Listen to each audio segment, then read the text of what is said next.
Home okay के जंगल हमेशा अपना रूप बदलते रहते हैं।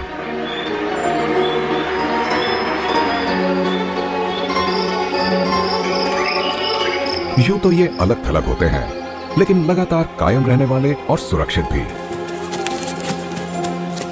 घास की वजह से समंदर के किनारे खड़ी चट्टानें बन जाती हैं।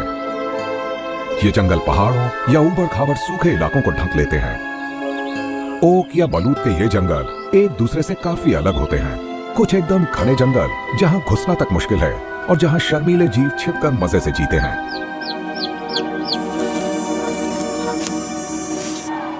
जबकि कुछ होते हैं खुले खुले जंगल जहां बड़े पत्तों वाले शानदार पेड़ होते हैं और इनकी शाखाएं आसमान से हाथ मिलाती हैं। होम ओक्स के चारों तरफ होती है चहल पहल से भरी खूबसूरत दुनिया। ऐसी विविधता जो आपको दुनिया में और कहीं देखने को ना मिले। ये कहना गलत नहीं होगा कि अगर आपको शानदार मेडिटेरेनियन फॉरेस्ट देखने हो तो होम ओक्स के जंगल में चले आइए।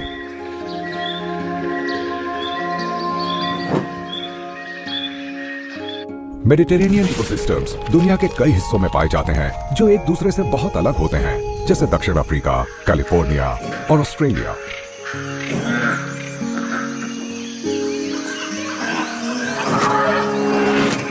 लेकिन इसका असली जलवा नजर आता है भूमध्य सागर के आसपास और खास तौर पर एंडालुसिया में।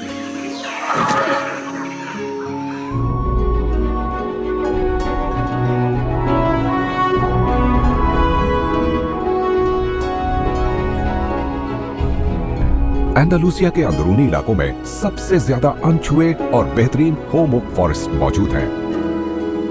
होम ओक्स बहुत अलग अलग तरह के मौसमों में उग सकते हैं, लेकिन ये लगातार बदलते हुए क्लाइमेट में तेजी से डटे रहने के लिए जाने जाते हैं, चाहे बर्फीली सर्दी हो या फिर आग उगलती गर्मी। ये जंगल एक अनूठी इकोलॉजी का हिस्सा है। यहाँ रहते हैं तरह तरह के जीव जिन्हें यहाँ के मेडिटेरेनियन क्लाइमेट के थपेड़े सहने पड़ते हैं। होम ओक के जंगलों में जानवरों की दर्जनों प्रजातियां रहती हैं। साल के अलग अलग वक्त ये यहाँ के पेड़ों पर पनाह लेती हैं और इनका भरपूर इस्तेमाल भी करती हैं।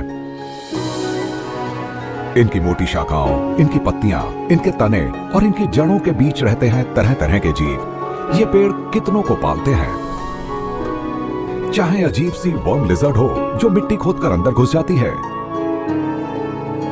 या फिर बड़ा सा हिरण जो झाड़ियों में छिप जाता है।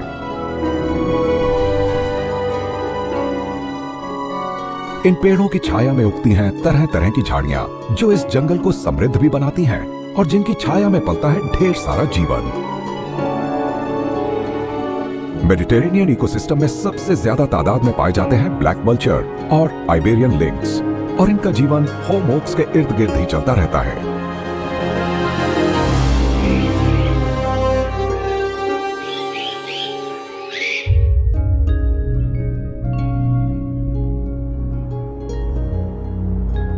सर्दी का मौसम है,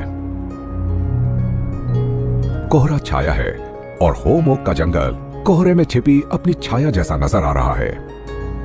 रात को कुछ हिस्सों में तापमान -15 डिग्री सेल्सियस तक पहुंच जाता है।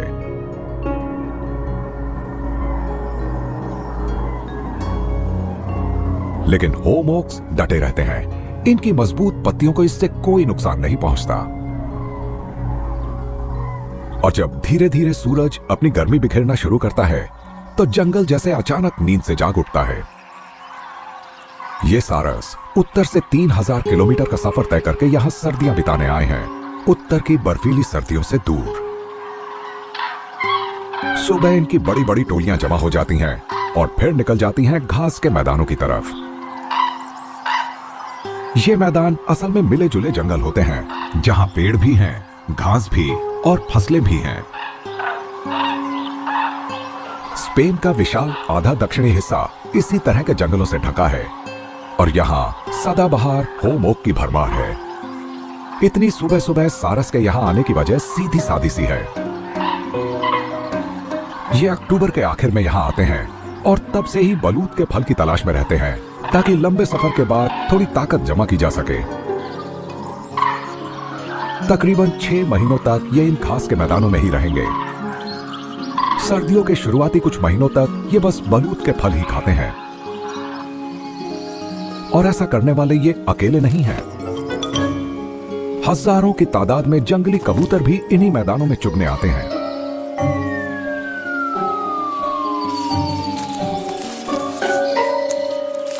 कबूतर तो इन फलों को साबुत निगल सकते हैं, पर सारस के हाथ खाए फलों को खाना और पचाना इन्हें ज्यादा आसान लगता है।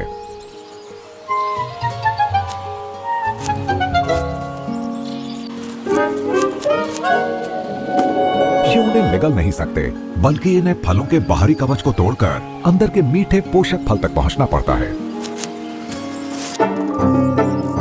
होम ओक्स के आसपास पल रहे जीवों के लिए बलूत के फलों की अच्छी फसल किसी वरदान से कम नहीं होती। लाखों जीव इनके सहारे जीते हैं, चाहे सारस हो जो इस महाद्वीप का सबसे लंबा पक्षी है, या फिर नन्हे से ये चूहे।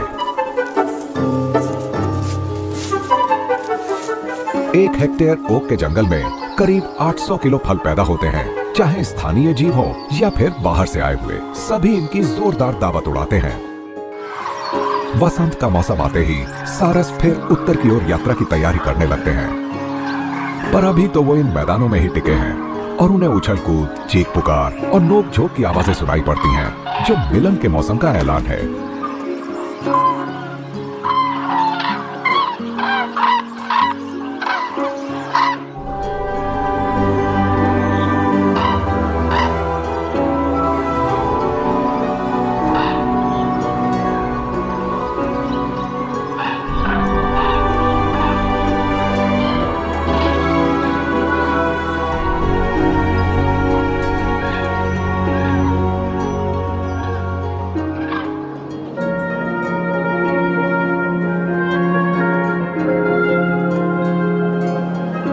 होम ओक के जंगलों पर धुंध का पर्दा उठता गिरता रहता है।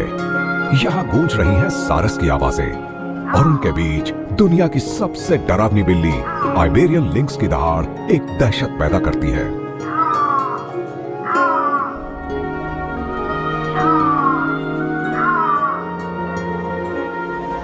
एंडालुसिया के ये जंगल इसके तबाह हो चुके राज की आखिरी निशानियां हैं।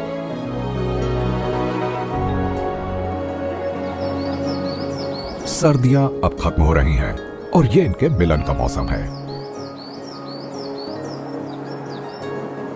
अगर ये अभी मिलन करते हैं तो इनके बच्चे आधा वसंत बीतने पर पैदा होंगे।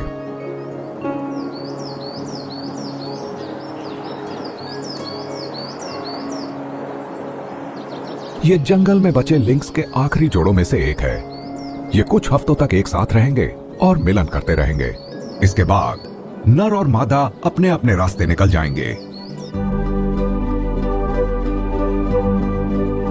एंडालुसिया में वसंत जल्दी आ जाता है। फरवरी या मार्च में जंगल खिल उठता है। ये जंगल का त्योहार है और इसका फायदा उठाते हुए पंछी अपना घोंसला बनाना शुरू कर देते हैं। ब्लैक बर्ड्स सबसे पहले बच्चों के आने की तैयारियां शुरू कर देती हैं।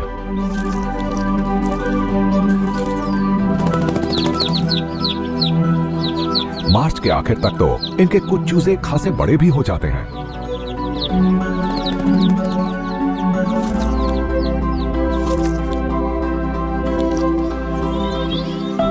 ब्लैक बर्ड्स के बाद बाकी प्रजातियां भी काम में जुट जाती हैं। नथैच पेड़ों के तनों में अपना घोंसला बनाने की मशक्कत करते रहते हैं। ये डालियों पर मंडराते रहते हैं ताकि तमाम कीड़े मकोड़ों को पकड़ सकें और अपने भूखे बच्चों का पेट भर सकें।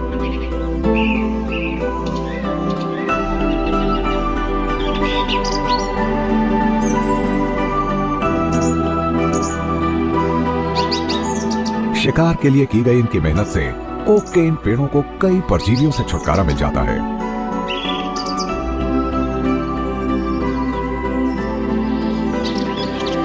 स्पॉटलेस स्टार्लिंग्स भी ओक के तने में ही घोंसला बनाते हैं।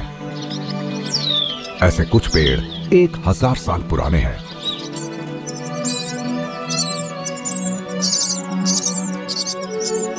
ओक की ये शाखाएं और तने किसी शहरी इमारत की तरह हैं, जहां दर्जनों प्रजातियों के जीव रहते हैं और बच्चे भी पैदा करते हैं।